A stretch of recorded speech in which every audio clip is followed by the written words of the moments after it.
Andrew, your mic's off. Thank you. That was a great intro, I'm sure. And 2021 now. Fantastic. So I had a brilliant, well thought out introduction for each and every one of you, which was on mute. So I'm going to rush through. We have Alex Brotman from Comcast. We have Marcel Becker from Verizon Media. And of course, Matt, we have heard from earlier today from Netcore Cloud. I am very excited about this panel and look forward to hearing what you three gentlemen have to say. I've already eaten into your time already, so I'm going to get myself off cam and hand over to you guys. Really looking forward to this. Awesome. Thanks very much, Andrew. And Alex, Marcel, thanks very much for joining me today. We're going to have a bit of a chat. We're just going to freeform our chat and talk about trends that we've seen over the last year and sort of get out the crystal ball and think about what's coming down the pipe in the world of email. Over the last year, there's been a lot of changes as people moved to a remote workforce. We saw the rise of numerous, how to continue doing business with us during COVID times type emails, as well as the rise of scams and frauds through email. I mentioned a number of these things during my keynote this morning, but from the mailbox provider point of view, when you think back over some of the trends you've seen over the last year, some of the maybe bigger challenges, and Alex, you're in a slightly different boat, even offering like cable connection and internet up bandwidth direct to consumer. Just curious, some of the trends and some of the impacts maybe that you saw that you're able to share when it comes to trends, in a world of, COVID and working remote. Are there any things that you can share that you saw as people moved and went home to work that sort of really changed the way as a service provider Sure. you were interacting with your customers? Sure. I mean, I don't think this is unique to us. I think that the industry as an ISP, at large, really kind of saw obviously a change in the way, bandwidth utilization happened. But, all of a sudden you had people trying to do work things at home that they had been doing in an office for, however long they've been working. From my own expertise, sure, I had always been set up to work from home, but, suddenly I needed a proper space. I needed to make sure that things worked, good lighting and things like that. That's just how you work. But, from a technology standpoint, there's been a lot of changes in terms of email and things like that. Things that, you used to say, hey, that could have been an email. Now, maybe that's really the way it happened. Or that became the preferred mechanism because people didn't necessarily want to be on, have a virtual presence. But as it related to commercial, and marketing messages and things like that, it's there was a lot more. There's a lot more mail related to, things as basic as shipping packages because people are getting more things shipped home. So all of a sudden, you now have maybe 300% more shipping notifications from various entities and things like that. Or you might have, your supervisor might want to know what your personal email address is and use that instead of your work email address for whatever reason that you need a backup. Just things like that. There's been a lot of interesting things that that I don't think that everybody's going to work from home. We all thought it was going to be for 2 or 3 weeks, and suddenly it's been a year. But those things are kind of the marketing side of things has even we get a lot more marketing mail than we have in the past. So there's a lot of different things have changed for the average consumer. So. And Marcel, I know you and I have talked about this in the past, but there has been a well-documented increase in sort of fake or fraudulent emails, and I know you're a big proponent or a big advocate of authentication and email best practices when it comes to sending messages into your network. What did you see? And I guess really I'll preface all of these questions with what can you share? Because I understand there's things that you both can't share due to requirements within your organizations. From the point of view of, trends when it came to spam, did your filters have to get updated to deal with, DHL was one of the biggest fish brands of 2020. When you were looking at those types of things, what did your network see and experience that way? Yeah, 2020 was certainly interesting on many levels from a mail perspective. Obviously, we have seen the increase in mail volume overall due to the pandemic, then specifically in the US, but I believe also in other countries. We also, obviously in the US, we had the election going on, and we had a lot of email traffic there. But kind of related to other countries, I would say the email is increasingly also being used to not just sell goods to consumers, but to also sell misinformation or lies to people. It is a mass medium used for that. So that certainly is also a challenge we have been faced with. But the other challenge was also, and because you talked about best practices in email authentication, the other challenge on the other side of the spectrum was really the false positives we saw when smaller senders who usually do not send email actually came online, right? You had schools, you had especially at the tail end, and it's still going on in some cases, you had healthcare providers sending out emails. You had other institutions, organizations scrambling to send out emails or find ways to stay in touch with not just obviously their users, but to get communication out, and in many cases critical. And they were not necessarily set up to actually do that, right? They did not work with professionals or were seeking help, or because they just didn't know, right? They were, okay, we sent email 2 years ago and we know how to do that. And, what's the difference here? It's just, a few hundred more people. So they were hit, and our postmaster team had to work a lot there. And it's still going on in some shape or form, not as much as at the beginning of the pandemic. Alex, would you say that's a similar experience that your team looked at when it came to businesses not usually doing email coming online for the first time? Absolutely. I mean, when Marcel was referring to schools, you're talking about schools who may not understand best practices in terms of list hygiene, and they tested an emergency notification platform 2 years ago, and suddenly this is the platform they're using to notify parents of everything. And again, suddenly, if you don't constantly remove people from those lists, et cetera, you're going to be potentially getting people reporting you as spam, even though obviously it's not, but their child has been out of school for a couple of years. Governments who are not, government entities who are trying to notify their constituents of all sorts of things. And that can be as simple as, hey, this is the water company telling you, please don't come pay your bill in person. Please send it via mail. It just things as basic as that. It doesn't necessarily have to be, something coming from a marketing company to cause an impact on the platform. It's just been, as you look back, talking about, the various entities that have had to suddenly arrive online and send email. And that's sort of what Marcel was referring to, that hadn't really been trained or understand what they should really be doing as a best practice. It becomes hard.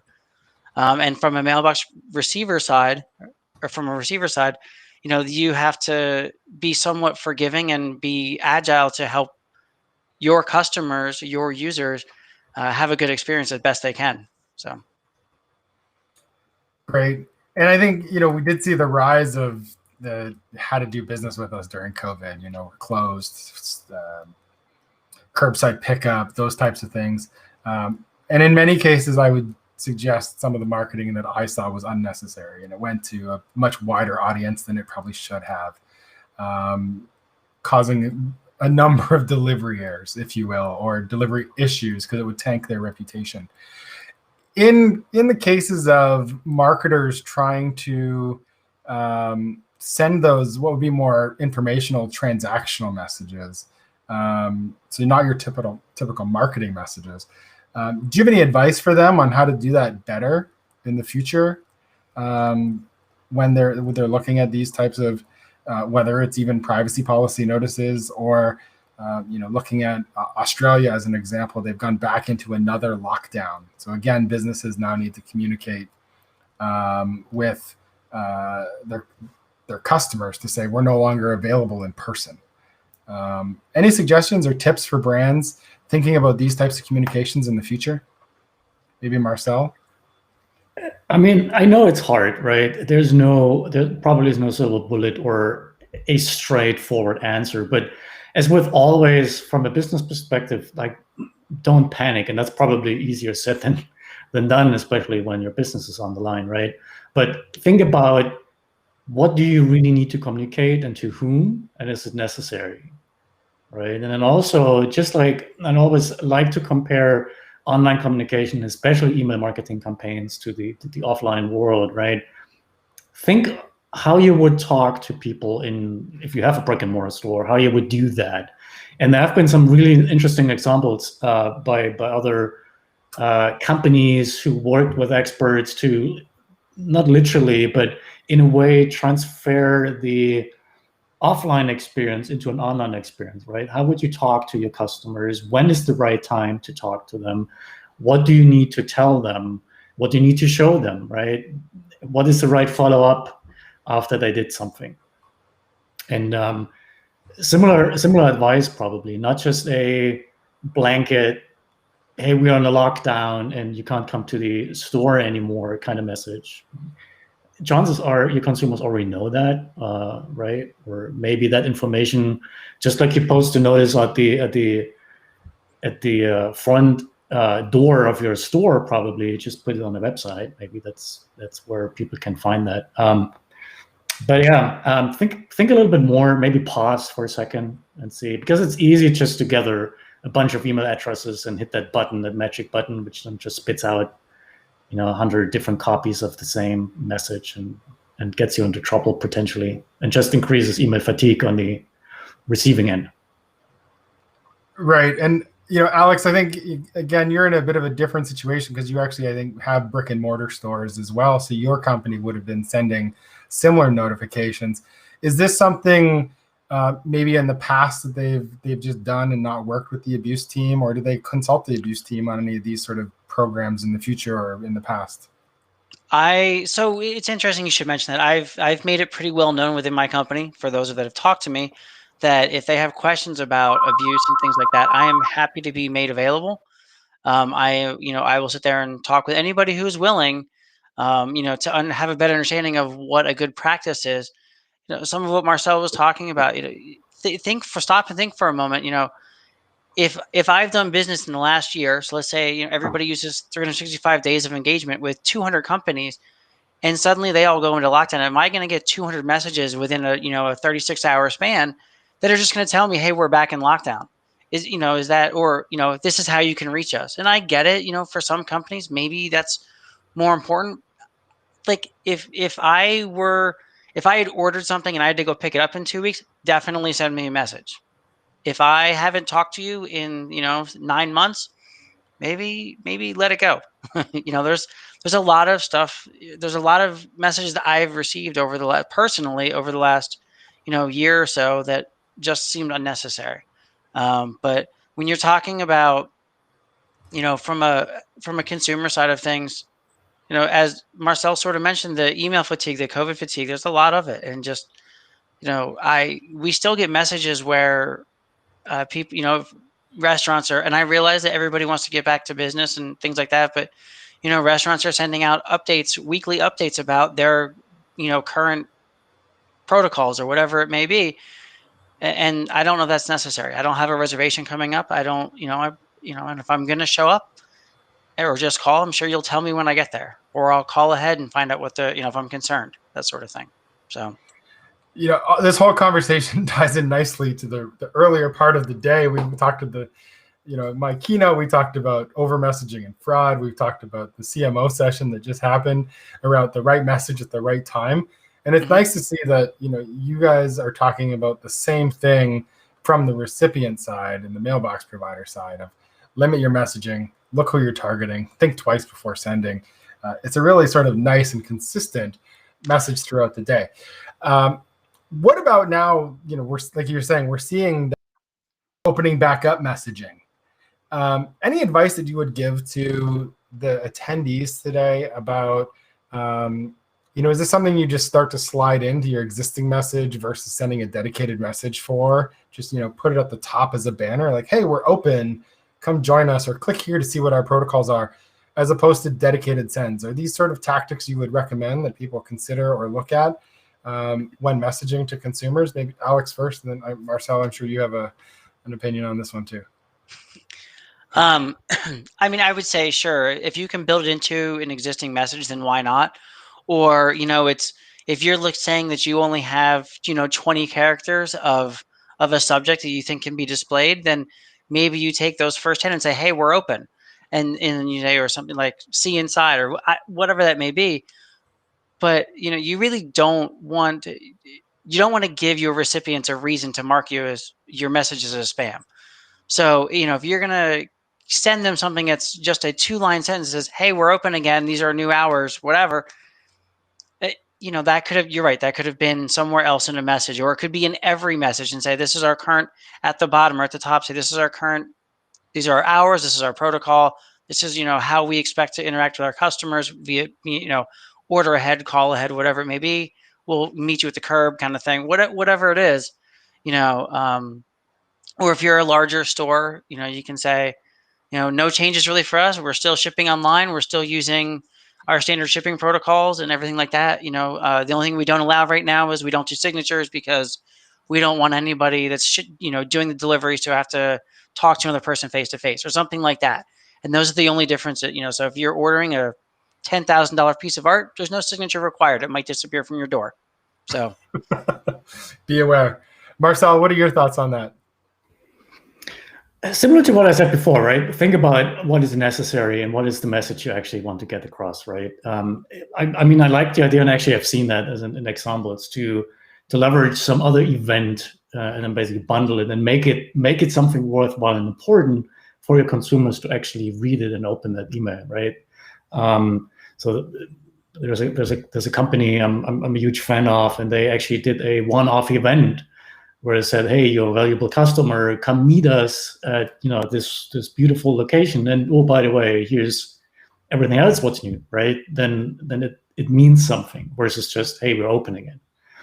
And then again, what I said earlier as well, if you have changes in policy, or if you need to communicate policy, maybe put it somewhere where your customer can find it on their own. I had the case as well. A company emailed me about the protocol. I ended up deleting that email, and then I actually had the requirement to go there, and I went to the website, and the website hasn't been updated since like 2018. Weird priorities.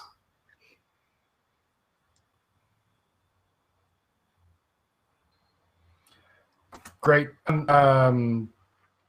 Sort of smaller businesses, and this was a chat that was happening earlier.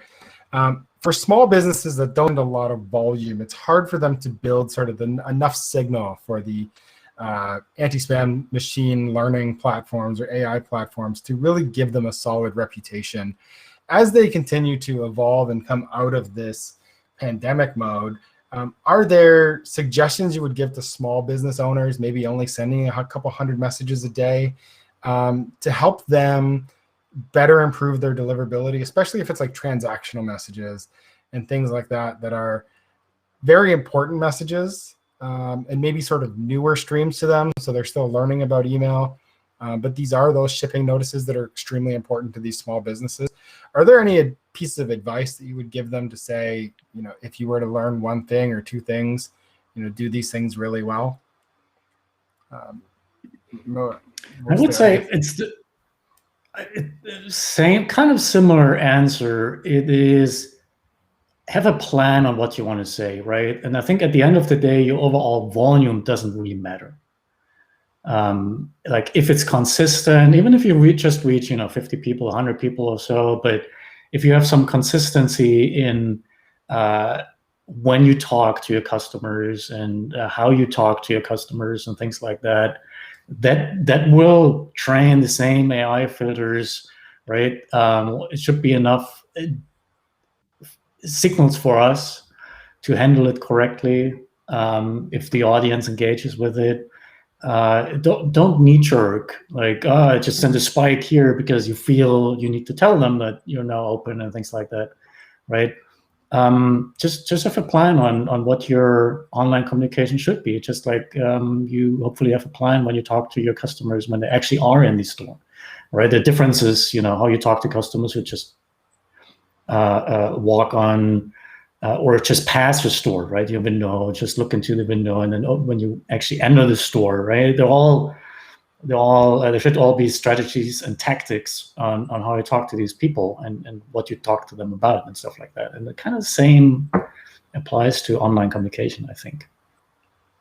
Okay. Alex, any thought on the small sender? Like, I know a lot of people say big senders have it better because they get more signal. But for small senders, how do they deal? So I think one of the things that's sort of important to note is how you deliver your messages. If you're doing everything from a personal domain, that may or may not work for you. Or if you are taking advantage of shared IP space, that's something that potentially could be of consideration. So basically, be aware of the company you keep. I've heard of smaller businesses that use Google Groups or similar to manage a mailing list. And sometimes that works and sometimes that doesn't. If you're somehow mixed in with a bad group of messages, it may not reflect poorly upon you. It's not that you're doing anything wrong. It's just that you're in with a group of other senders. So just, when you're evaluating your methods for delivery, take note and say, maybe do a little bit of research and say like, oh, I've heard that this sender is a good sender. They do all the best things, or this one has a bit of a problem with spam. And so, but if you're getting lumped in with that, you may be treated the same way. So that's, as a smaller sender, it's just something you need to sort of be aware of, that your domain is your domain, I would assume, unless you're using, a personal, like a free mail domain. But if you're gonna use your own domain and use a bulk sending platform, if you're on shared IP space, that's just something to be potentially concerned about, because everything that is a facet of your message potentially can be used in your reputation. So it could be your IP, your domain, your URLs inside the body of the message, all things like that can help inform the receiver as to what they should do with your message. So. Yeah, it's good to understand like the company you keep for a small sender can really impact the sort of behavior of your marketing or your transactional messaging. When looking at sort of some of the privacy aspects of email, and Marcel, I know you're a big proponent of this, and you're sort of challenged open rate accuracy and offer services now through the Yahoo Mail platform around your view of open rates compared to an ESP's view of open rates. Can you talk about a little bit about the privacy concerns about email and some of the challenges that marketers face when it comes to those things, and how you're trying to help be more accurate, but at the same time more privacy focused for the consumer, so you kind of have that balance? Yeah, the one thing we all need to understand, and that shouldn't be too hard when we really think about ourselves as consumers, right? We really look at the email mailbox or the inbox as that's our data. We own it, right? We have a lot of users. They literally say, "This is my mailbox. Please stay out of it." For mostly the right reasons, because there's a lot of personal and private data in it. And a lot of consumers use email to just store all that personal information. They use it as a kind of database, and sometimes they email themselves. Whether that's right or wrong, that's a something for another session. But that is a matter of the fact. And then they just simply do not expect us as a mailbox provider to snoop around, and they already get agitated when we explain to them that we kind of have to look at the email if you really want to fight abuse. But they certainly do not expect anybody else to do that, right? Because they believe the email was sent to them, it is in their inbox, and thus nobody has access to it, and for sure the senders, they don't. So the fact that senders can, in theory, see when you open an email, what devices you're using, where you actually are physically in the world, that is a completely foreign concept to them, and they get spooked and they freak out. And I believe not necessarily senders should have the ability, or nobody really should have the ability to collect data like that. And just like the GDPR and CCPA and all these other privacy laws, in some cases rightfully request is for companies to stop and think, what kind of data do I actually need to run my business, fight abuse, and to offer certain services, right? And especially in the email world, I believe we just had the luxury in the past that it was just there. We just took advantage of the fact that nobody asked questions. And I think now we should ask those questions. Like, do I really need that data? And especially on the sending and marketing side, a lot of people are so fanatic about open rates and specifically open rates, right, as the core KPI. And I always question, like, does that really matter? I mean, I get it. You probably want to know how many people walk by your store every day, right, to use that metaphor again. But at the end of the day, what you really care about is how many people enter your store, how many people actually buy things, right? So maybe you should look at what are you trying to achieve with an email, and then measure that. Is it conversions on the website? Is it clicks? Whatever that might be. There are other. I know there's a pizza company. They actually do not care about any of that. They care about how many pizzas get ordered through phone or on the internet on a Friday night. So they, that's what I care about. The open rates. I mean, they're good metrics maybe from a deliverability perspective, right? It's a data point you want to look at, but it should not be the gospel. And again, always ask yourself, what data do I really need? And is it important?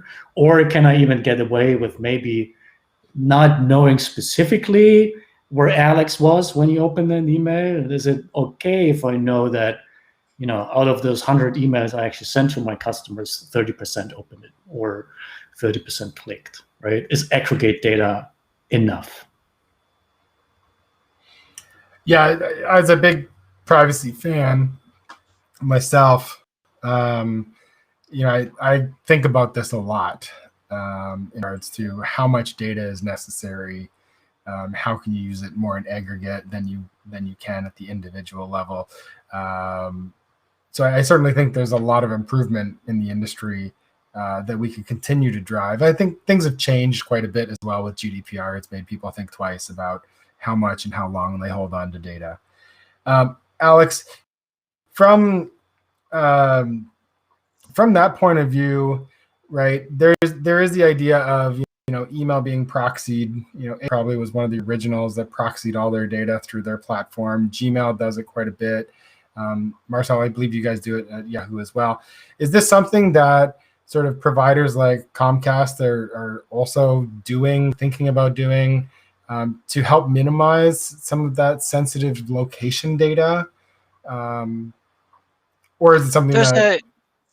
So I think it's not just whether your provider does it or not, because a lot of people are using VPNs nowadays. So it doesn't just have to do with your provider trying to not necessarily even mask you, but there's another reason that a lot of this ends up happening. And we still have bulk messengers who send messages that don't have HTTPS resources. And now there are some browsers that won't display those in mixed content. So you have messages now that come through, and the only way to effectively, or I guess properly render some of those messages is to have them proxied, so that from the like the web browser point of view, it's a secure connection to the proxy, and then from the proxy they load up that insecure resource. So it's not just something that necessarily about hiding the data, but sometimes it's about a better experience for customers. So I think it's not just it seems like that idea of proxying data or proxying those requests is becoming more popular, but there's more than one thing driving it. So yeah, and it will become more and more, right? I mean, we already have seen the fact that you can load images at read time being abused by scammers and phishers, right? Depending on who's looking at the email, you see different things. That's one reason why we proxy. And with the hopeful rise of dynamic email, and I like AMP, where the path of how content actually enters the user's mailbox is changing. We need to do more and more of these proxy things in a way, right? So you will probably see more of that, at least coming from us. And it may even start happening that some of these proxies begin identifying. If you look at a URL string, you can have identifying information, and so you never know, that maybe you start getting removed. Whereas if you load up a JPEG and then it says question mark and then a bunch of other things, it's entirely possible or feasible for a provider to remove some of that, so that it even more so anonymizes the request.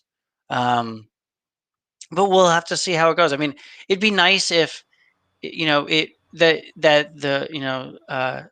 brands, the senders would say, I understand the concerns here, and I understand why people don't want to do this, and I'm going to take that step forward to say, we're just going to track clicks. We don't care about opens, or all of our resources will be HTTPS, or whatever the case may be.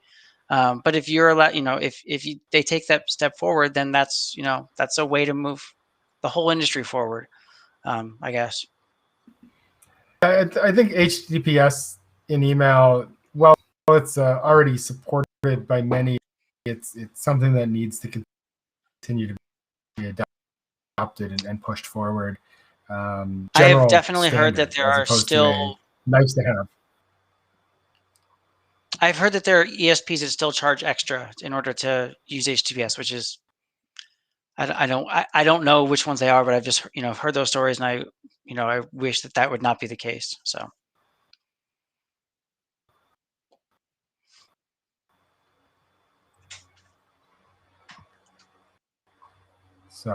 ability issues all of a sudden. The screen. Apologies if I cut in and out.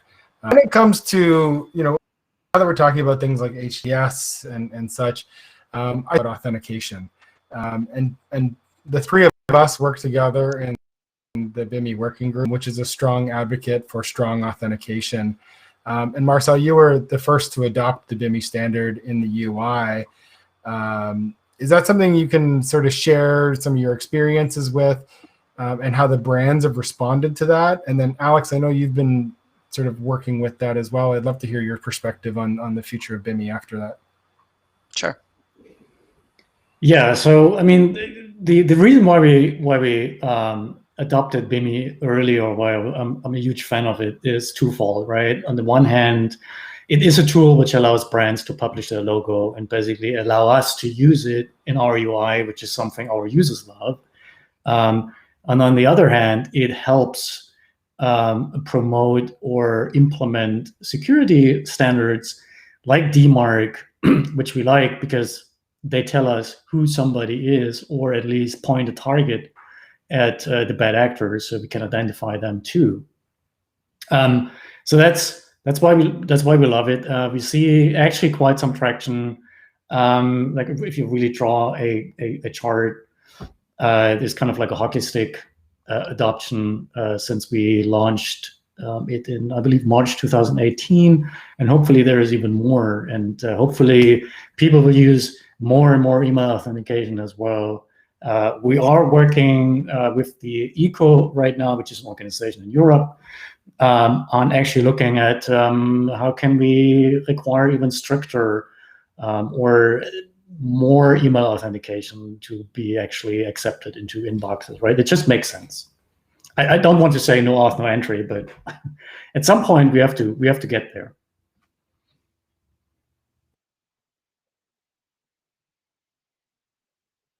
Are we there for IPv6 already, though? The no auth, no entry? Is that fair to say? I can tell you from... I'm trying to think who's accepting mail over IPv6 at this point. We do. I can tell you that the mail streams are cleaner on IPv6. There's more... the mail that is coming through that you would want to get is, has a better ratio of authentication. Whereas on IPv4, it's still very much a mixed bag. But IPv6, I mean, if you look at, for example, the largest senders you're going to see are like the government, Gmail, Hotmail, and things like that. But LinkedIn, I guess, is another pretty large one. But in terms of, and then it's a lot of the hosting companies aren't really using it yet. The ESPs, there is one ESP I know that uses IPv6.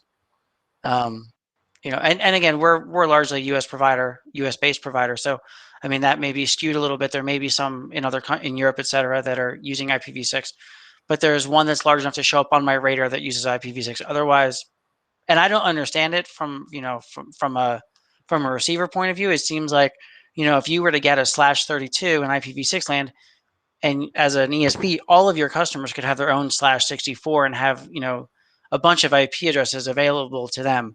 But that's, from the no auth, no entry side of things, it looks better over there. And that's sort of, things may change in the future, but, as it stands right now, it just looks better there. So IPv6 is on my roadmap, so hope to see mail from us in the not too distant future over IPv6. So definitely looking into. Alex, I wanted to go back to the BIMI conversation. There's been quite a bit of news about it, and seeing more and more questions about it.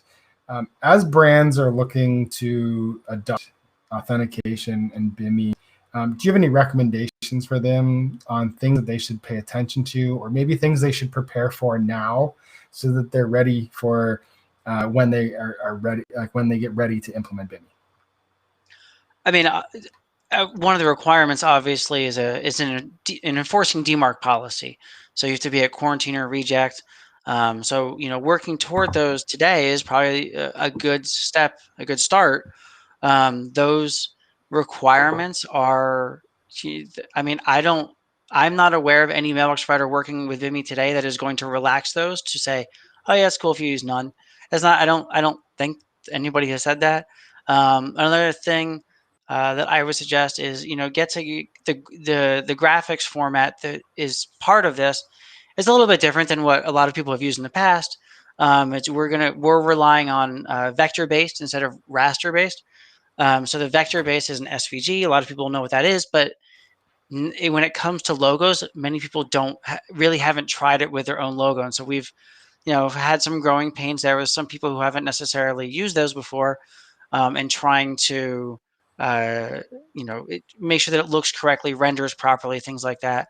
But really the DMARC policy, ensure you understand your reporting and things like that go along with it. Because if you're going to start making those changes, then you need to understand what those implications are for your mail stream.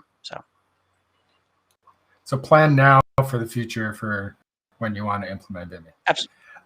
Absolutely. We have just a couple minutes left. Okay. No, go ahead. Please finish that.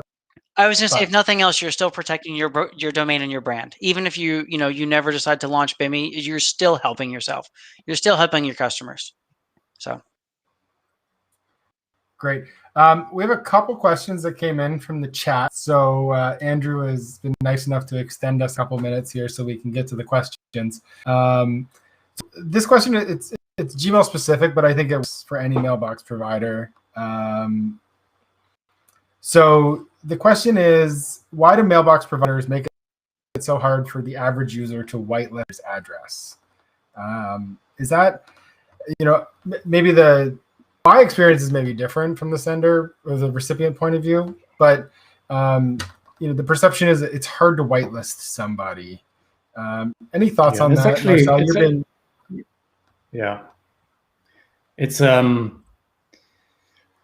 It's not a binary answer here. So you also have to look at this. We talked about authentication, right? So allowing a user to basically put an email address on an allow list, on a binary allow list. Do we only accept it if the actual sender authenticates their email, right? Is there some additional validation we should be doing to ensure that that email address cannot be spoofed? Because you also have to think about it, if this is not authenticated and you have somebody on the allow list and they do get spoofed, then you basically you're accepting all the scam as well. And at least on our side, we try to be a little bit smart about it. So it's actually not too difficult to block people. So we do support a block list, just like Google does. We also do support an allow list that's called your contact list, and Google does the same thing. But again, we try to be smart about what is the actual user's intent when he does that. So it's a data point we use. It's a very strong data point, but we also see it a lot of times abused, right? Because users do not typically understand that if they get an email they do not want, the first reaction is put that sender on the block list, right? In many cases, that email address is not being used anymore or again for spam. Worst case, they might be blocking their own friend because their email address had been spoofed, right? Or some other legit sender. So just like fighting spam is not binary, letting the user do that is even harder in a way. And we have to see through what the user is doing and guess or find the intent of the user and then help them as much as we can. Okay, that's great. I think you're right. I think it's protecting the users from themselves at the same time as allowing them to give you signal when they want to receive specific messaging. And I think my understanding in most cases is add to address book is the right way to do that. So there's a comment here, I think the interesting one around IPv6 and the number of providers that accept mail over IPv6 being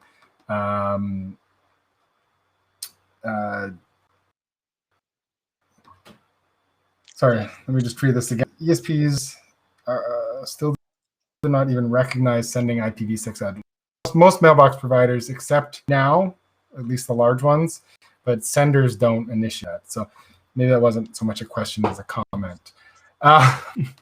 Any final thoughts for people as a takeaway or resources you'd like to point them to in regards to what they can do to learn to be better that you recommend that people go and read or go and look at?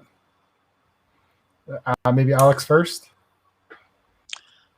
I mean, it's really the thing that we'll always say is, listen to your recipients. They'll give you feedback, or maybe more in the line, in terms of, tracking clicks or whatever. They won't give you feedback if you never see them convert. That's another way. I mean, if people aren't engaged with your messages or don't seem to want them, please don't keep sending to them. I mean, you're not going to do yourself any favors in the long run, and things like that. You'll be extending them for legal reasons. If you ever need to do a legal notice, you'll be sending to people who you may not have worked with in 10 years at that point if you just keep sending to them, and that just makes things harder for you. Understand that when somebody goes to look at their inbox, there's things that they want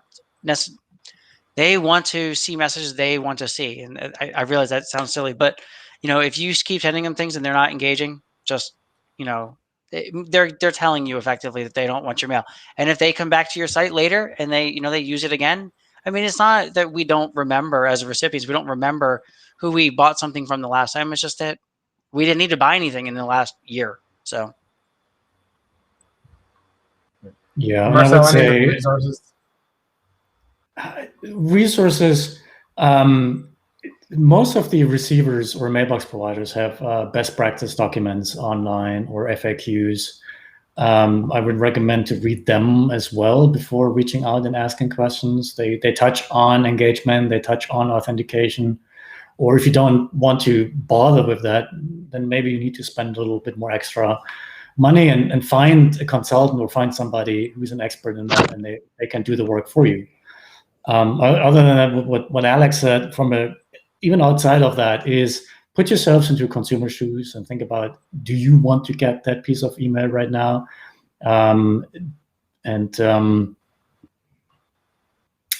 Yeah, and then also think about, it is not so much that you authenticate your email or the content you're sending, it is whether people really want that email or not. That at the end of the day, that dictates whether you get into the inbox or not. But it's a very common questions we get. It's like, I'm not sending spam, there's nothing spammy in my email, and I authenticate my email, so why are you spam foldering it? And usually the answer is because people don't want it. Great. I want to thank you both very much for joining me today and having such a great discussion. I want to thank the audience for watching and asking some great questions as we went along. Please do follow these gentlemen on social media. They share lots of wonderful tips and information.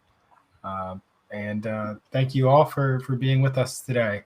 I believe we're now throwing over to Andrew to take us out. Thank you. Thanks so much, gentlemen.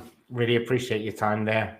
And yeah, that was a surprise panel for me. So I didn't know that that we were having this panel until pretty much close to the last minute. Matthew, you pulled out another fantastic bit of magic out of your hat. So really appreciate it. And I know that you're able to bring such fantastic minds to the festival due to the efforts that you put in behind the scenes and helping in trying to keep the mail channel clean. And obviously people like Marcel and Alex spend half their life or more doing that. So I really appreciate everything that you do. If marketers aren't aware, trying to keep the channel clean, it should be a no-brainer. But yeah, we keep hearing that people are upset by being listed or lists existing or people wanting more authentication or what have you. It's all there for the right reason. If you're sending the right messages, then obviously everything that you guys say makes sense. So hopefully it rang true for many of the delegates. And I really appreciate everything that you guys shared and finding the time at such short notice to join us at Festival of Email. I know Marcel is going to be joining us again later in the festival, as will Matt, and hopefully we'll see you in the chat rooms or other panels later on, either this festival or next. Alex, I really appreciate everything that you guys had to share, and I'm sure this is going to be a popular replay after the event. Thanks again. Thanks very much, Andrew. Thank you, Alex. Thank you, Marcel. Thank you.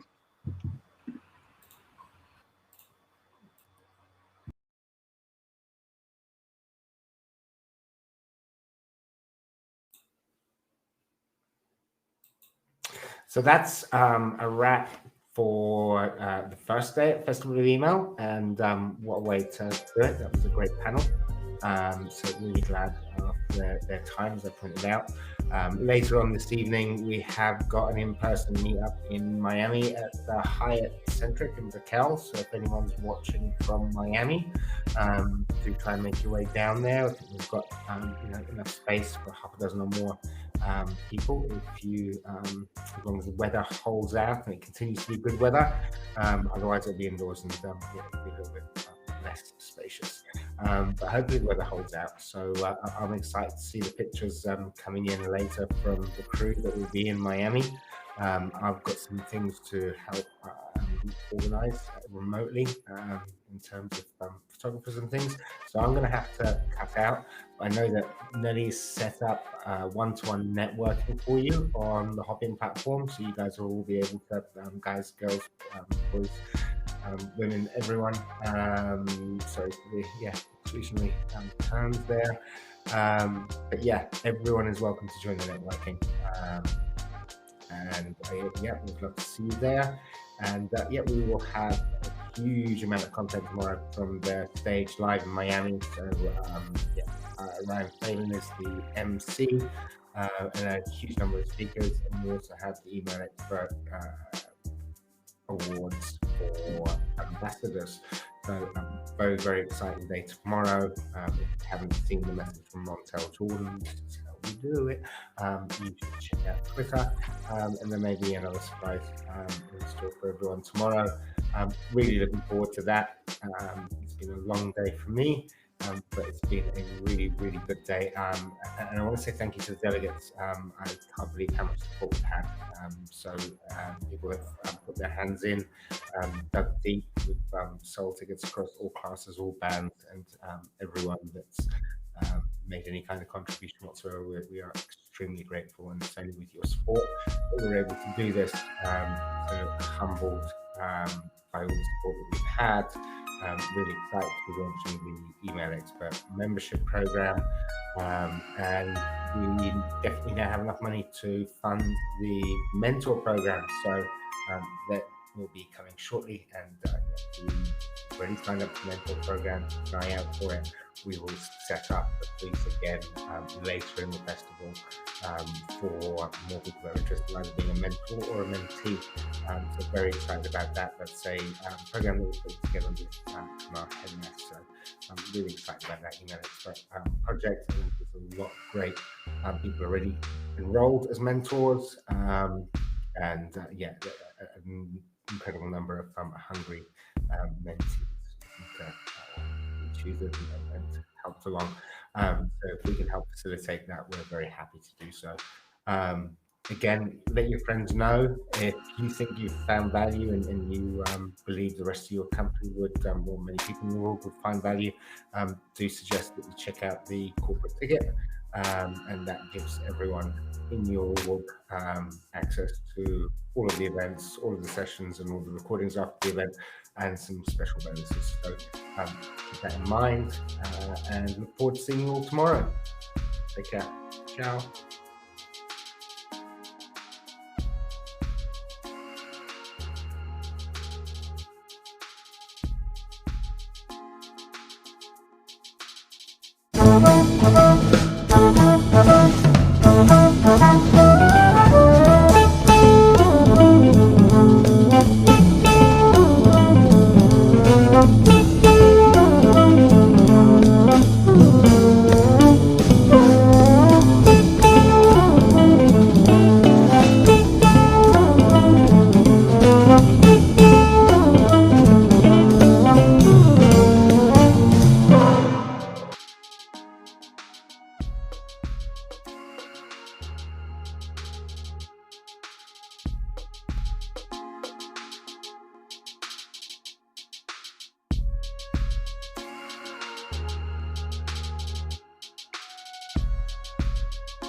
One thing that we don't really talk about enough, but I think we should talk about more, is our proprietary Hurricane MTA, because I think it's one of those, it's versatile, it's kind of serving a part of the market that seems to be forgotten at this point. So what, from your perspective, I guess, what kind of sets that apart from some of our competitors?